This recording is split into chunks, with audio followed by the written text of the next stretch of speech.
وہ زندگی کے دن ہی شاید پورے کر رہی تھی۔ اب زینش کا دل زارین سے بدگمان ہو چکا تھا۔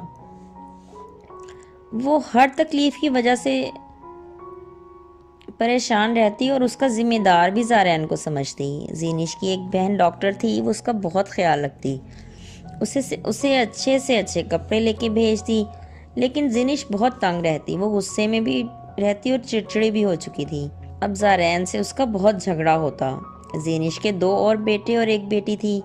اب اس کی حالت بہت خراب تھی، گھر گندا بکھرا رہتا، بہو جا چکی تھی، بیٹی سے جتنا ہوتا کر لیتی، شادی کا سارا سامان بیچ کر کھا چکے تھے، جس کی شادی کی وہ تو گیا ہی گیا، اس سے چھوٹا بھی گھر چھوڑ کر چلا گیا۔ باپ نے لڑ جھگڑ کر اسے بھی گھر سے نکال دیا۔ زینش کی ماں کو چھوٹی بیٹی لے گئی، وہ اس کے گھر جا کر بہت بیمار ہو گئی۔ زینش کو ماں سے بہت پیار تھا۔ زینش کا ایک ہی بھائی تھا، وہ 9 بہنیں تھیں، باپ زندہ تھا۔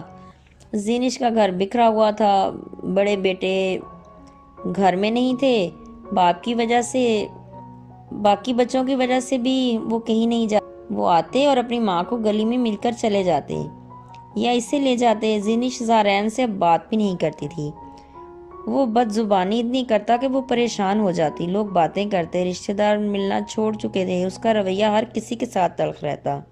زینش کی ماں کا انتقال ہو گیا۔ زینش اب بہت زیادہ ماں کی وجہ سے بھی پریشان تھی، ہر کسی سے تو جھگڑا کر لیتا تھا زارین، کام بھی نہیں چل رہا تھا۔ زینش دوسرے بیٹے کی شادی کر دینا چاہتی تھی، وہ اکیلا تھا، وہ کبھی ماموں کے گھر اور کبھی خالہ کے گھر رہتا۔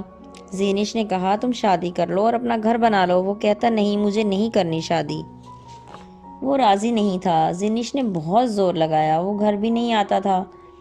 زینش کی بہنیں سب جانتی تھیں، وہ اسے کہتی کہ زارین کو دفع کرو، بچوں کو لے کر علیحدہ ہو جاؤ۔